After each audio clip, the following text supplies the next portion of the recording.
2 araw nang kanselado ang search and retrieval operations sa Philippine Coast Guard sa mga nawawalang sabungero sa Taal dahil nga sa bagyong Krising. At ilang mga pamilya namang nakatira malapit sa lawa ang inilikas dahil sa ulang hatid ng bagyo at habagat. At live mula sa Laurel, Batangas, sa frontline ng balitang yan si Rainiel Pawit. Rainiel, hindi na ba kaya nitong mga underwater drone ng PCG yung ganitong sitwasyon? Nikki, kahit gumagamit na nga ng remotely operated vehicle o yung underwater drone, itong diving team ng PCG ay kinakailangan pa rin nilang sundin itong protocol nga na pag may nakita na posibleng ebidensya doon sa ilalim ng lawa ay kailangan may human diver pa rin na sisisid para nga kolektahin yung mga possible evidence. Gaya na lamang nung nangyari nga nung isang araw kung kailan may nakuhang supot at bago na kolekta yon ay sumambulat muna sa lake bed yung mga buto o yung tinatawag nila na possible evidence at saka palang kinolekta nitong human diver.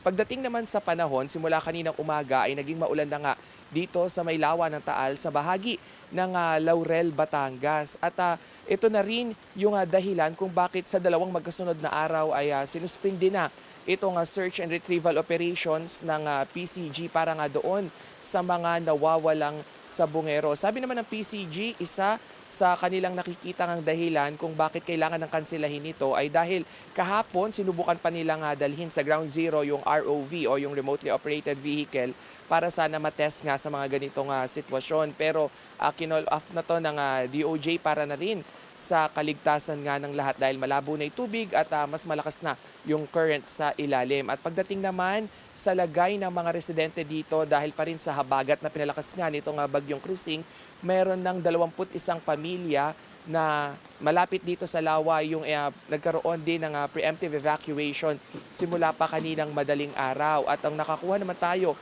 ng result ngayon, ng data ngayon mula sa local disaster unit at nadagdagan pa ng 53 yung mga pamilya na nakisilong naman sa mas ligtas na lugar sa kanilang mga kaanak. Isa na nga riyan yung sa barangay Buso-Buso at sa barangay Leviste. Dahil nga sa dobleng dagok na nararanasan nitong mga residente dahil na rin sa issue ng nawawalang sabungero na itinapon umano dito nga sa lawa at pati na nitong bagyong Krising ay posible na o inaaral na ng lokal na pamahalaan na magdeklara ng state of calamity. Nikki.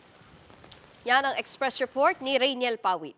Mga kapatid, Nikki de Guzman po. Para sa pasada ng mga rumaratsyadang balita, mag-follow at mag-subscribe na sa social media pages ng News 5.